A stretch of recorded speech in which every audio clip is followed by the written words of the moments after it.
Tenía que enseñarme a conducir, pero Marcos solo quería enseñarme a perder el control. Cuando su mano cubrió la mía en la palanca, sentí que ya no había marcha atrás.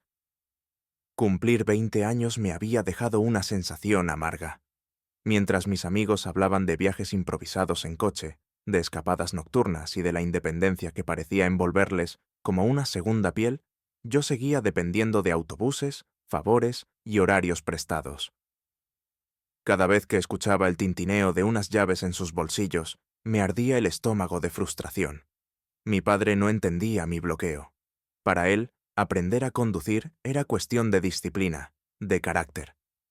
Leo, un hombre tiene que saber valerse por sí mismo. Repetía con esa calma que me hacía sentir todavía más inútil. Yo asentía, incapaz de explicarle que no era pereza, sino un miedo difuso, una resistencia que ni yo mismo lograba descifrar. Fue en una de esas cenas familiares, un martes cualquiera, cuando todo empezó a torcerse. Marcos, su mejor amigo de toda la vida, se sentaba en nuestra mesa. No era habitual verlo entre semana. Normalmente aparecía los domingos, cerveza en mano, dispuesto a comentar fútbol o política en voz baja junto a mi padre. Ese día, sin embargo, traía todavía la camiseta con el logo de su autoescuela y una sonrisa breve, como si supiera algo que los demás ignorábamos. La conversación giraba en torno a lo de siempre hasta que mi padre, con tono de queja, soltó la frase que me clavó contra la silla. «Marcos, este chico ya tiene 20 años y aún no se atreve a un volante. Tú y yo, a su edad, habíamos recorrido media España». Marcos rió por lo bajo, un sonido grave que me hizo tensar los hombros. «Cada uno a su ritmo», contestó. Pero un empujón nunca viene mal. Levantó la mirada y la fijó en mí. Sentí la garganta seca. Fue un instante breve, pero bastó para que el ambiente cambiara. Mi padre aprovechó la pausa para lanzar su idea como quien coloca la última pieza de un puzzle. «Precisamente por eso te invité. Quiero regalarle clases en tu autoescuela y que seas tú su instructor. Nadie mejor para meterle caña». El silencio que siguió pesaba como una losa. Sabía que no podía rechazarlo.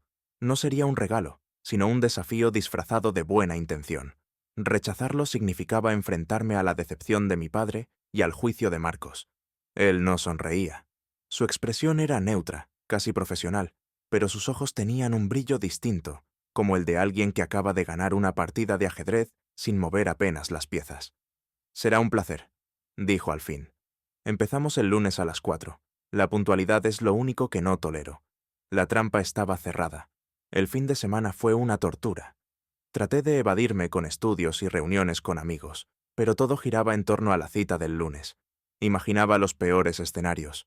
Calar el coche 20 veces, soportar sus regañinas, quedar en ridículo. Por las noches apenas dormía, atrapado en una ansiedad creciente. El lunes llegó con un cielo gris y un aire húmedo que parecía burlarse de mí. A las 16:05 ya esperaba en la puerta de casa con las manos sudorosas. El coche de Marcos apareció doblando la esquina y se detuvo con suavidad frente a mí. Bajó la ventanilla y su voz cortó la tensión como un cuchillo. «Sube», obedecí en silencio. Dentro, el ambiente era ordenado, casi clínico. Marcos se quitó las gafas de sol con un gesto preciso y me miró. Primera lección. El coche no muerde. Si lo controlas, obedece. Si él te controla, estás perdido. Su tono era el de un instructor cualquiera, y eso, extrañamente, me tranquilizó. Tal vez todo estaba en mi cabeza. Tal vez para él no era más que un trabajo más. Durante un rato, todo fluyó como esperaba. Explicaciones técnicas, ajustes del asiento, teorías sobre los pedales. Me condujo hasta una zona residencial, calles anchas, poco tráfico. Entonces apagó el motor y me miró de nuevo. «Tu turno». El trayecto hasta el asiento del conductor fue eterno. Mis manos temblaban al tocar el volante. Seguí sus instrucciones, arranqué con torpeza y avancé unos metros. La voz de Marcos era firme pero tranquila, sin rastro de impaciencia. Y, sin embargo, había algo debajo. Un tono apenas perceptible, como si cada palabra llevara un mensaje oculto. «Conduce con confianza, Leo. En la vida, como aquí, se trata de atreverse a dar el paso», me dijo en un momento, mirándome de reojo. No parecía una simple lección de manejo. Sentí un calor extraño en el pecho, mezcla de vergüenza y de algo que no me atrevía a nombrar. Cuando regresamos a casa, Marcos se limitó a resumir. No ha estado mal para ser la primera. Te falta soltura. Nos vemos el miércoles, a la misma hora. Lo vi alejarse y me quedé con la certeza de que algo se había puesto en marcha. No eran solo clases de conducción. Había una tensión invisible que crecía con cada kilómetro, un juego que no sabía si podía ganar, pero del que ya no podía escapar. El miércoles me sorprendí a mí mismo contando las horas. No era entusiasmo, era un nudo extraño que mezclaba ansiedad y expectación. Cuando el coche de Marcos se detuvo frente a mi portal, ya estaba esperándolo. Subí sin decir palabra. Él asintió con un leve gesto, arrancó y condujo hacia otra zona tranquila de la ciudad. Durante los primeros minutos reinó la rutina. Indicaciones claras, recordatorio de lo visto el lunes, un par de maniobras sencillas. Todo parecía dentro de lo normal, hasta que descubrí que me observaba. No hablaba, no corregía, solo me miraba de reojo mientras yo intentaba concentrarme en la carretera. Esa mirada pesaba más que cualquier palabra. «Demasiado tenso», dijo de pronto. «Así no vas a sentir el coche». Me ordenó detenerme y apagar el motor. Se inclinó hacia mí, demasiado cerca. No llegó a tocarme, pero la invasión de su espacio me dejó inmóvil. Relaja los hombros. Respira. Si conduces con rigidez, el coche te lo hará pagar. Obedecí, aunque la respiración se me entrecortaba. Él se apartó despacio, como si hubiera querido medir mi reacción. Encendió de nuevo el motor y seguimos. El resto de la clase transcurrió en un silencio denso. Cada vez que hablaba, su voz parecía tener un doble filo. «Siente el punto exacto donde todo empieza a moverse», murmuró mientras practicábamos un arranque en cuesta. «Ni demasiado rápido ni demasiado lento. Encuentra el ritmo». No hablaba solo del coche. Lo sabía. Y él también lo sabía. Al final de la hora me dejó en casa como si nada hubiera pasado. Yo bajé con las piernas temblorosas, intentando convencerme de que exageraba, de que era mi mente jugando malas pasadas. Pero en el fondo entendía que la línea entre lo profesional y lo personal ya se había desdibujado. El viernes fue peor. Marcos apareció puntual, con la misma calma calculada. Esta vez me llevó a practicar estacionamiento. Yo giraba el volante con torpeza, y él soltó una risa breve. «Más suave, Leo. Estás luchando contra el coche en lugar de guiarlo». Se inclinó de nuevo hacia mí. Sus manos se posaron un instante en mis hombros. Fue un contacto breve, firme, que me recorrió como una descarga. «Así», susurró. «Tienes que dejarte llevar». Me aparté de golpe, fingiendo ajustar el espejo retrovisor. Pero ya era tarde. La tensión había subido a un nivel insoportable. Terminé la práctica casi sin escuchar sus instrucciones. Esa noche no pude dormir. En mi cabeza se repetían sus gestos, sus palabras, la presión de sus dedos. Me preguntaba qué buscaba realmente. ¿Era un simple juego de poder? ¿O había algo más? El lunes siguiente, la tercera clase, fue un campo de batalla silencioso. Marcos hablaba lo justo, y cuando lo hacía, era con frases que parecían elegidas para desarmarme. La confianza lo es todo. Si dudas, te estrellas. Mientras conducía por calles vacías, sentía su mirada fija en mí a través del retrovisor. No era la mirada de un instructor corrigiendo errores, era otra cosa. Un pulso silencioso que me quemaba por dentro. Intentaba concentrarme en las señales, en los giros, pero lo único que sentía era ese duelo invisible. Al terminar, se quedó un segundo más de lo habitual antes de que yo bajara del coche. Me observaba en silencio, como si esperara que yo hiciera algo, que rompiera la barrera. Yo no me moví. Bajé sin mirar atrás. Durante el fin de semana, la obsesión me atrapó. En la universidad apenas prestaba atención. Dibujaba inconscientemente el logo de su autoescuela en los márgenes de mis apuntes. Mis amigos hablaban de fiestas y planes, pero yo estaba en otro lugar, atrapado en esas horas encerrado con él. El miércoles siguiente, la tensión alcanzó un nuevo nivel. Marcos me llevó a un aparcamiento vacío. «Hoy frenada de emergencia», dijo con tono neutro. Aceleré hasta los 50, y cuando me dio la señal, pisé los pedales con fuerza. El coche se detuvo en seco, lanzándonos hacia adelante. El cinturón me cortó el pecho, y mi respiración se aceleró. «Otra vez», ordenó. A la tercera, mis pies se enredaron. El coche se caló bruscamente. Esperaba su reprimenda, pero él se giró lentamente hacia mí. Su brazo se apoyó en el respaldo, acercando su rostro demasiado al mío. «¿Qué ha pasado, Leo?», preguntó en voz baja. No pude contestar. Su mirada descendió a mis labios por un segundo y luego volvió a mis ojos. «Te has puesto nervioso. Has perdido el control». El silencio era insoportable. Yo temblaba, atrapado entre el miedo y la expectativa. Entonces sonó su teléfono. El hechizo se rompió.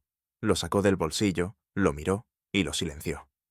«Es mi mujer», murmuró con voz seca, volviendo a su posición.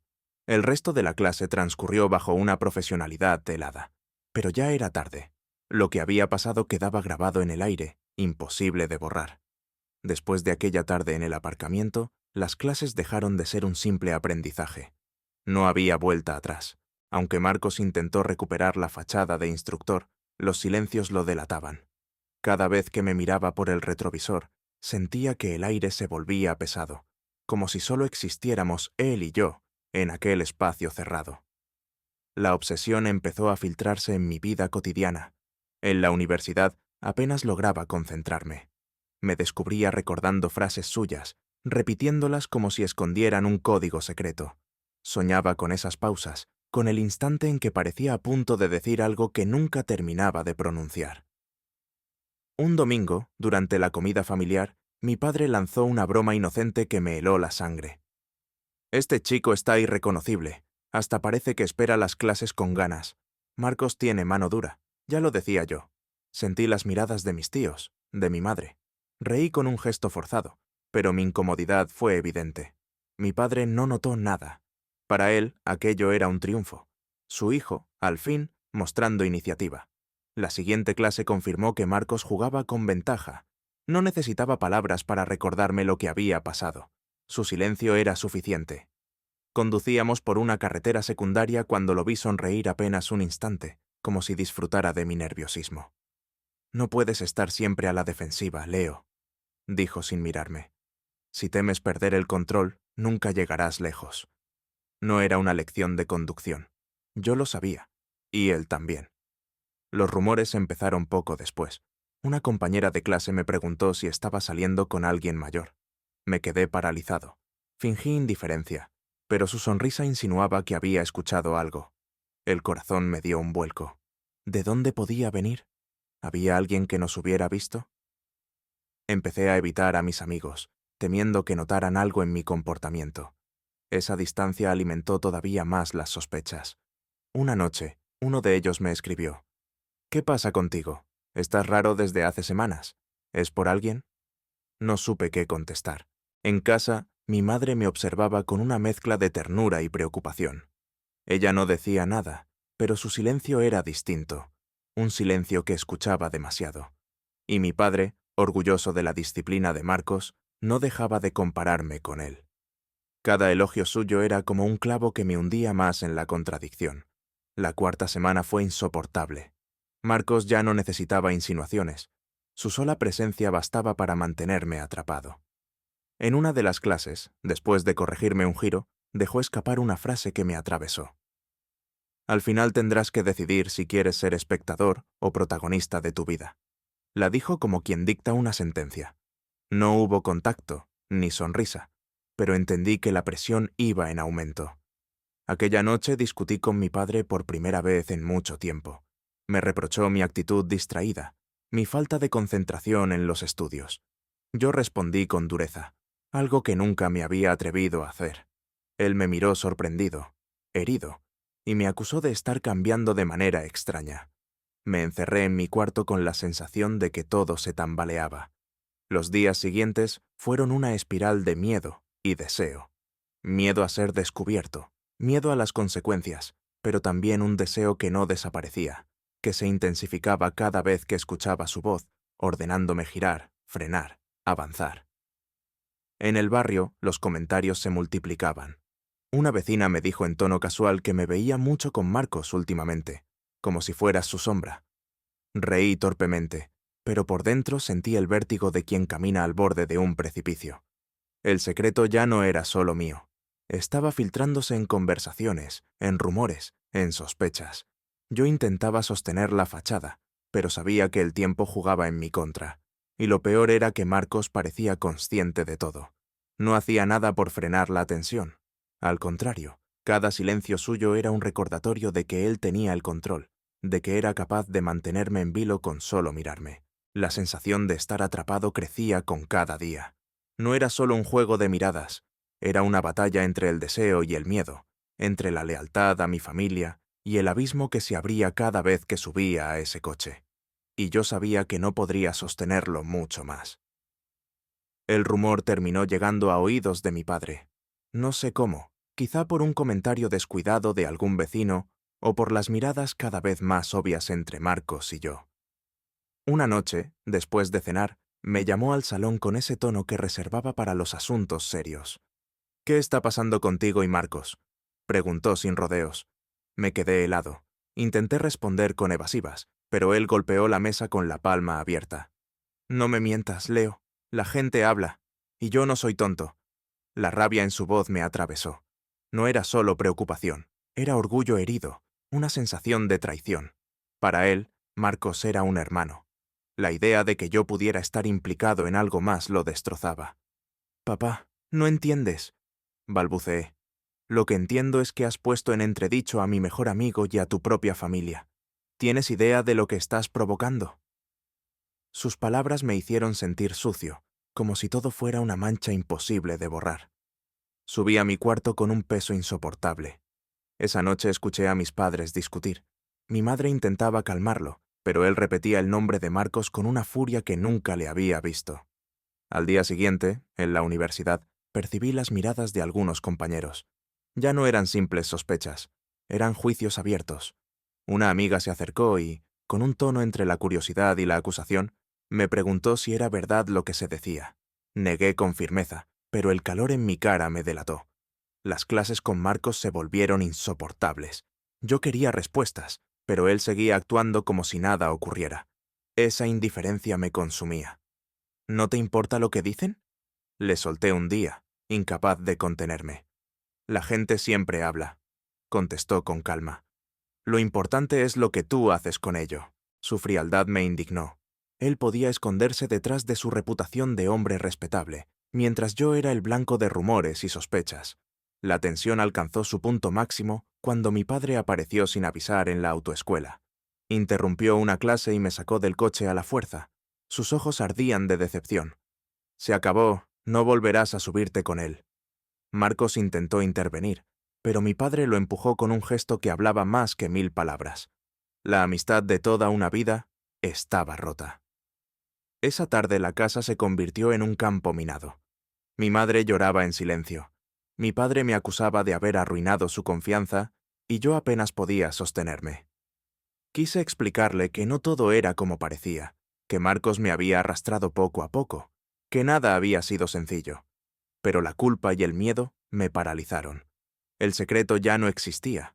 Ahora era un escándalo, un juicio sin posibilidad de defensa. Y en medio de todo, Marcos permanecía intacto, protegido por su silencio y su imagen pública, mientras yo cargaba con todo el peso de la sospecha. Los días posteriores fueron un torbellino. En casa casi no se hablaba, y cuando lo hacíamos era para lanzarnos reproches. Mi padre no podía perdonar lo que consideraba una traición. Mi madre intentaba mediar, pero el silencio acababa siendo la única respuesta. Yo me sentía prisionero de una culpa que no era solo mía, aunque todos actuaban como si lo fuera. Marcos, por su parte, desapareció. No más llamadas, no más clases. La autoescuela seguía funcionando, pero él evitaba cualquier contacto. Esa retirada me golpeó con más fuerza que sus insinuaciones. Había jugado conmigo, me había llevado al límite, y ahora, cuando las cosas se complicaban, se escondía detrás de su prestigio. Los rumores en el barrio crecieron. Algunos lo defendían, otros murmuraban a mis espaldas. Para muchos, yo era el responsable, el joven ingenuo que había puesto en duda a un hombre de familia. Sentí la soledad como nunca antes. Una tarde, incapaz de soportar más, decidí enfrentar a Marcos. Lo esperé a la salida de la autoescuela. Cuando apareció, intentó pasar de largo, pero lo detuve. «¿Eso es todo?», ¿Me dejas con las culpas mientras tú finges que nada pasó? Me miró con frialdad, como si yo fuera un problema menor. La vida no es justa, Leo. Aprende eso cuanto antes. Su indiferencia encendió una rabia que no conocía en mí. No soy tu secreto, ni tu juego. Tú me arrastraste, y ahora me dejas solo. Pero algún día todos verán quién eres en realidad. Él no respondió. Se marchó, y su silencio fue la confirmación de todo lo que yo temía. Nunca asumiría responsabilidad. Esa noche hablé con mi padre. No fue fácil. Me temblaban las manos, pero necesitaba decirlo. Papá, yo no elegí que esto pasara. No soy el culpable de que Marcos cruzara límites. Al principio no quiso escuchar. Me interrumpía, negaba con la cabeza. Pero insistí. Le conté cada gesto, cada insinuación, cómo me había manipulado. Al final, mi padre guardó silencio. No era perdón, pero ya no era el mismo rechazo. Por primera vez, vi en sus ojos algo más que rabia. Vi duda. Con el tiempo, la verdad se filtró. Algunos padres retiraron a sus hijos de la autoescuela, y Marcos comenzó a perder la confianza que lo sostenía. Nunca hubo un escándalo público, pero el rumor persistente fue suficiente para desgastar su imagen. Su reputación, esa que parecía intocable, empezó a resquebrajarse. Yo, en cambio, comencé a reconstruirme. No fue rápido ni fácil. Hubo días de vergüenza y de miedo, pero también momentos de claridad. Comprendí que aceptar quién soy no era una condena, sino un acto de valentía. El examen de conducir lo aprobé con otro instructor. Cuando recibí el carnet, lo sentí como algo más que un documento. Era el símbolo de que, por fin, podía moverme por mi cuenta, sin depender de nadie. Esa independencia me dio fuerzas. Miré hacia atrás y entendí que Marcos no había sido un maestro, sino una prueba dura, que me obligó a enfrentarme a mis miedos y a decidir de qué lado quería estar. Hoy sé la respuesta. Prefiero cargar con la verdad, aunque duela, antes que vivir atrapado en el silencio de otros.